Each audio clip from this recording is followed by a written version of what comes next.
Thank you for visiting Past the Wire TV, the YouTube channel of PastTheWire.com. Buongiorno everybody, Saratoga Today, day 19, Sunday. The Whitney is in the books. We've got a nice Sunday card to talk about. Maybe the tide is turning a little bit on the wagering. Had some luck yesterday. We'll recap a little bit. And it'll give me a chance to do something I've been waiting for the right opportunity to do on this show. Talk a little bit about some ticket structure. I get a lot of inquiries about that, a lot of questions about it. I have a certain way that I do it. We're going to talk about triples and superfectas very briefly. It's not complicated. Some of you, it may be repetitive for, because if you've seen some of our, or been in some of our webinars, or read some of the articles or some of the other videos I've done on it, you might know how I approach triples and superfectas. But this one was a little different than my norm, so we'll get to that. Good card today. Let's start with some shout outs. Zilla Racing Stables, who has a nice prospect in the second race, a maiden special weight on the turf at a mile on the 16th, with a really cool name, Anileate. Brad Cox, first time starter, pioneer at a Nile, out of a Congrats mare. Brad Cox, Manny Franco. We'll be rooting for Zilla hard. We always do. They help us bring these shows to you, and we thank them and we root for them, and they look live. So stay tuned.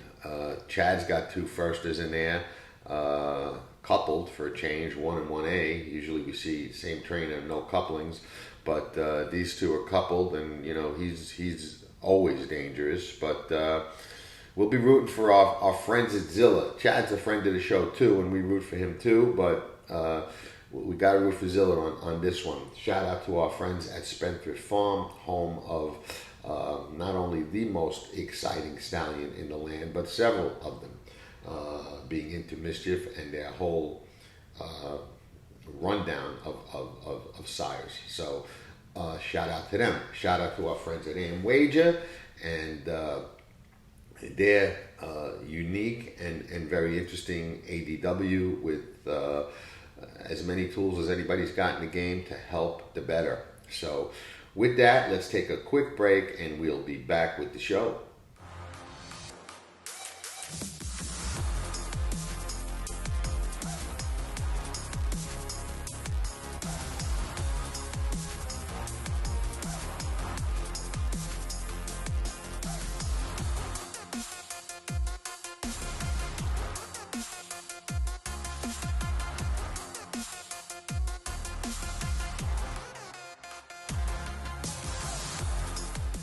I had said yesterday that my main bet I was going to go after was the All Stakes Pick 5 that started in the sixth race, and it was that was the bet I went after. And the horse that I built my ticket around, Search Results, in the test, didn't run well at all. Didn't win. A horse that I really wasn't sold on, who I without a doubt underestimated, Bella Sophia, won impressively. I'm happy for her connections. I know them, and they were very high on her going in, and they were right. She was not only able to win, she was able to sit, explode, and win off in very impressive fashion over what looked to be a really nice field. But we'll recap, because what started bad turned out really good, and I'll explain why. In the first race, I wound up using 3 horses: Value Proposition, Flavius, and Dreams of Tomorrow, Shug's horse. Value Proposition was deemed a non-starter, lost a shoe, and ran for purse money only. So there was enough time for me to cancel my ticket, which I did, because I didn't want to be stuck with the favorite twice, rebet it, and it took my investment down. So I went from using 3 horses in that race to 2, which was a help. Flavius wins as the favorite, but I really wasn't happy about that, because I knew that not only did I have Flavius, but I had everybody riding with me who had Value Proposition and Flavius, so you were already taking a hit on the price going forward, so had to hope for something to happen. In the next race, I spread, and I went back at Dalica, that only speed horse, who did get the lead just like I thought, but folded like a soup sandwich as soon as they turned for home. Just, we had said that she would have to run better against better than she had ever beaten before, and that was a concern. And even with the clear pace advantage she had, soup sandwich fold, turning for home.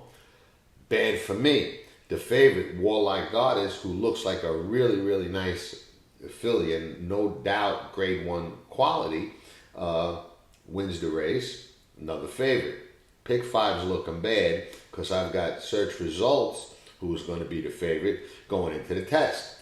So I'm sitting there hoping somehow this ticket works out, because I know I've got a couple of prices in the Saratoga Derby. So let's try and be alive to that, is my thought process, okay? So what happens is, as you all know, Bella Sophia wins, okay? Search Results, no excuse, just didn't have it, moved up on the outside, looked like she was going to make a run, but when the time came to run, there was no gas in the tank. Ouch. Now I'm out and have decisions to make. Do I want to bet anything going forward? Do I want to live to fight another day? I had already done the work, and I thought that, there were some really nice prices that could win the Saratoga Derby. I didn't think Bolshoi Ballet had to win it all, like we discussed on the show. So I decided, you know what? I'm going to take some of the longer prices I have here, bet the next pick 4 going forward, which there was one starting in that race. That race into the Whitney, into the two closing races on the card, a non-winner at 2 and non-winner at 1 allowance race, that neither one was really that deep. And I said, let me bet some triples, and this is how I structure my tickets. And it goes for superfectas or triples. I didn't bet the superfecta. I should have. I didn't. But the triple I did, and the exactor I did. So, and the pick 4 I did. And what I decided to do was, the longest price, and I said he was a must-use on the show, was State of Rest, who was completely ignored in the betting, like we suspected that he might be. And I had a feeling the horse wanted more distance and had come to run for Joseph O Brien. And he knew that his dad's horse and what he had to face, so I figured they were live. Like we discussed, in Soldier Rising, I had said I watched the replays there, and I thought he can compete, and I thought that, come on. Cloud computing outside, Classic Empire, head-to-head, down to the line. Cloud computing wins the Preakness. So once I decided to use those two horses, it became an easy play for me, because how I'll usually bet a triple or a superfecta, and even exactas, is I'll take the horse I like with 2 or 3 horses in the second slot, and in the third and fourth slots, I'll almost always go all. If there's maybe 1 or 2 horses I can eliminate in that last spot because I just can't see them competing, I might do it, but I've learned my lesson that can be a risky move, because I don't care what anybody says, and to each their own, and we all have different opinions. I don't believe anybody could handicap for who's going to run third or fourth. You could maybe eliminate some horses, but like I said, it gets tricky because you've got riders easing up, taking up, saving for another day, not trying once they know they can't win. There are just so many different things that can happen and that can go wrong for the third and fourth slot, that I'm much more comfortable going all. Sometimes I'll key a horse on top of 4 or 5 horses in a triple or a super, but more often than not, I will part wheel. The horse I like, 2 or 3 in second, all, or the horse I like, 2 or 3 in second, all, if it's a superfecta. So, I had to deviate from that a little bit because I wanted to use Soldier Rising and State of Rest. So, what I did was I went 1-9 with 1-9 okay, for second. Those were the two that I liked, but I wasn't comfortable with just the 1 and 9 in the second spot. So I also put in De Jour, the 2, and Cadillac, the 4. So I went 1-9 with 1-2-4-9 with all, and then I didn't bet the super. I just did it in the triple. I apologize, but that's what I did. And then I started a pick 4 with the 1 and 9, figuring if they win, either one wins, I could be alive in the pick 4 going forward. And then I bet the 1 over those same 4 in the exacta, and the 9 over the same horses in the exacta, those same 3, because you can't bet the same horse versus second, obviously. So that was how I approached it. Okay, and I said, let me hope for the best here. And I thought I had a shot with the 1 or 9 to win. Wasn't sure, but I figured let me try and salvage this day. And I wound up salvaging the meet because I hit the exacta, and I wound up hitting the triple. And it came in the best, the best order that it probably could for me. The 9 won pretty impressively, wanted the distance like we thought.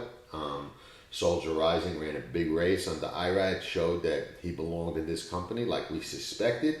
Both were somewhat overlooked, and cha-ching, we got paid. What I did in the Whitney, I was all over the place in the Whitney. I just couldn't get my arms around Nick's go. I just didn't know which way to go. I thought Maxfield, you were really betting on what he might do as opposed to what he had done, which we discussed. So in the Whitney, I wound up using 2 in the second pick 4. In the other pick 5, I would have had 4 horses, believe it or not, because I used everybody but by my standards, but I went back at the same 2 I decided to use, which was Silver State, who was probably my top choice, and Nick's Go, who, if the race ran like it looked like so obvious on paper, was just going to win. And that's what wound up happening. So in that other pick 4, I tossed Maxfield, tossed the filly, and it turned out to be the right move. Nick's Go ran big, and Silver State made a nice move and tried. It was Nick's Go's day for sure. And then Danny California wasn't tough to get to, and the winner of the last race wasn't tough to get to in that late pick 4, which paid pretty nice as well. And just like that, turned the whole meet around. You know what I mean? And that's what you got to do when you go after these price bomb type horses, bombs away, and you get lucky, you get paid. It wasn't a major wager for me. It was just something that worked out. It wasn't a hard punch. I wish it was. It wasn't, but search results really let me down, and we were able to salvage it and salvage the meet so far going forward. So maybe things are turning a little bit. It's day 19. We'll talk about a couple of the races today. We'll root for Anileate. And any questions on ticket structure or anything like that, a lot of people have been reaching out, leaving comments on the site, on the show, emailing me. Just feel free, and we'll get them answered. But that's generally how I structure those bets in a nutshell. Now, interesting card today. I thought it was a nice card. The last races are interesting. I think it may get a little tough to get some value out of it, but you never know. We'll see. In the 7th race, the De La Rose, I thought all roads led back to Villadera coming back off the layoff. You know, Chad Brown, you just look at years ago what he did with Lady Eli and so many other horses. I mean, he's one of those guys that's in that group that layoffs don't matter. It doesn't matter if it's 6 months, a year and 6 months. When he brings them back, they're generally ready. Now, some horses automatically need a race no matter what you do. But generally, you don't have to worry about Chad's horses needing a race. And this horse has run well off layoffs before. So, probably not. I think there's enough speed in the race to set it up for her. Shifty She for Safi Joseph has speed. Safi is really cold at Saratoga, 1 for 20. There's other speed as well. Star Command, Shug's horse, has a little bit of speed. Raven's Cry, Brad Cox's horse, has a little bit of speed. I think there was even another one. No, that was it. But there's, 2 or 3 with speed, so should set up for her. The second choice is probably Chad's other horse, Regal Glory. So she's 2 for 2 at Saratoga, and I think the race goes through Villadera and Chad's 2 horses really. So that's my opinion on that.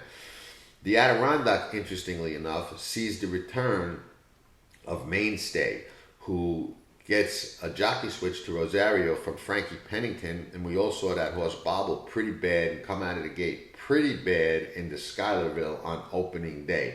Comes back with Rosario off that troubled trip, tried anyway, despite that. Very tough to have trouble in the gate opening day at Saratoga, sprinting 2-year-olds and win. This horse took a ton of money that day off the race at Monmouth in the slop, and showed that the money was legit by running that credible second. So keep that in mind. But there's a lot of different ways to go in this race. I've watched a lot of these workouts, and believe it or not, a horse that I don't really like on paper probably worked the best. She's a Wild Joker. If you watch that work, she just really looked like she had a ton of run. What was my note? Let me tell you what my note was. Where is she? I apologize. She's a Wild Joker. Oh, okay. Full of run, eased up, gallop out strong, just looks like sitting on a race and then some. So that was what I saw. But a lot of them are working good. With these horses that have run once or twice, it's so hard to get a gauge. I would say if there's not one horse that you really like in here for whatever reason, you saw a race, you saw something, I would say it's a spread race. And for me it will be, because I see possibilities all over the place. And I would want to use, even though I don't like her on paper, I would use She's a Wild Joker just off that work. Brad Cox horse, I like, even though she's a price. I thought that she worked really good. And I'm pretty sure that it was Luis Saez, who's not riding. Oh no, he is riding. Yeah, he worked that horse, and he's riding her. So that's a positive in my opinion. But there's so many in there. Mott's horse, JL's Rocket. We know Frank's Rocket, what she was. Even though this one win at Ellis, they bring her here, so that doesn't really discourage me. Just a ton of different ways you can go. Norm Cassie's horse, the 2, Dangerous. Brad Cox, like we said, the Don horse that's working good. Steve S. Musson's horse with Jose Wicked Halo, another one coming from Kentucky out of that race. A lot of speed, Mainstay we know. And even the bottom horse that has that nice win over the track, couldn't toss her either. So that's a really tough race. Good luck zeroing on the winner there. That's one of those races where you spread and the short price wins maybe. So that happens to all of us. So we all share the same frustration. You use 10 or 12 or all or whatever, and the favorite wins. It's just uncanny how horses will humble us all at some point. The 9th race, Saratoga Oaks Invitational. This is an interesting race. I like it. We'll go through it. Higher Truth is a horse I really like a lot. Horse is just bred to the gills. That nice, even, slow progression that I love to see. I like that Chad runs her into Belmont Oaks. That's that throw them to the Wolves race, and now goes back off that 3rd place finish in right back against these kind of horses. So that tells me he knows that this is where she belongs and thinks that she can win. I think she moves forward again, and she's probably my top choice. Messidor, Joseph O Brien again. Watch the replays on this one. And on the European horses, okay, Why I've done so well with Euros is I watch the replays a couple of times. I make notes, and you can see the Euro form. They don't give us as much information as the American form does. So much depends on watching replays, knowing what you're watching, and knowing the other horses that they're running against. So that takes a little bit more work, but I like that because a lot of people won't do that work, and that gives you an edge. And we're always looking for an edge. We're playing against the other people in the pool. We need an edge over them. So I do the work. Joseph O Brien brought this horse. I don't like her nearly as much as the horse yesterday. I don't see this one crying out for that more distance like that other one was. This one just looked okay to me. So I have to feel that there's going to be better than her in this race. Gam's Mission, I think, is very interesting because of the jockey switch. No knock to Adam Beskiza, good rider. Rode this horse in the last 4 starts and rode her well. But Luis Saez is in the zone at Saratoga, and he's probably one of the best riders in the country on anything. Closer, he's a strong finisher. It's probably as strong as Rosario. He's great on the front. He's hard to get past. I don't think he has a weakness, except maybe sometimes he gets so strong and so aggressive in the lane and so much with the stick that sometimes his horses will lug in or lug out a little bit. But he's just top shelf, and I think that the jockey switch alone could possibly move this horse up and make her a contender. I would still lean to Chad's horse on the rail, but certainly respect this one. Plum Alley is another one that I think has to be respected. She never really got on track in that Belmont Oaks, but now she's coming over she's coming back to a course that she's won over. Rosario's always dangerous with these horses. Clement's always dangerous with these horses. 1 for 1 at the Spa, catches my eye, and dangerous. Con Lima, that's a friend of mine's horse. Joe Graffio, guy I've known for many, many, many years. Owned a nice filly years back named 2 Item Limit. Was out of the game for a little while, came back. Bought this horse relatively inexpensively, sold her, a part of her. Really hit a home run with this one. Look at her. She's just, rattling off big race after big race after big race. And she's probably the one that's going to set the pace in here. And she's not the same situation with Dalica. She's a quality horse with Flavian Pratt that's going to be scary on the front if you don't have her, because she's going to make things interesting and tough for everybody. I tend to think that somebody's going to get her late, but that may not necessarily be the case. She's game and has fooled me before, so very exciting race. Rocky Sky, interesting horse. Little tough for me to gauge. Watch the replays, doesn't look like all that much. Workouts look just pretty steady, but Chad brings her here and puts her in this spot, so he must think that she's going to go forward and that she's a nice one. The last win was pretty easy, just kind of spurted away and drew away so she can handle the distance. It's Chad. Got to respect that. Creative Flair. I've been watching this one for a while. I'm pretty familiar with her. I've watched all her races overseas, and she's a runner. Make no mistake about it. She can run. She's getting better. I think she will like the distance. Very, very dangerous. I didn't know that she was pointing or coming for this race, but she did scratch a week or two out of a spot where I thought she was going to be very, very tough. She ran in that grade 3 instead with William Buick. Ran good, didn't get up, but ran good. She's got speed. She can also close. She's talented, no question. Out of sorts, Brittany Russell, who's married to Sheldon Russell, who comes to ride this horse, She puts up some lofty numbers in Maryland, wins a lot of races, moves horses way, way, way, way up, and they come to run when they ship to New York as well. She's going to have to, if she wants to win this. This horse is going to have to run faster and better against better than she's ever faced. I don't think she's going to be able to do it, no matter who's training her, but Brittany Russell is somebody that's definitely on the radar. So I lean in this race to the other Chad, Higher Truth on the rail.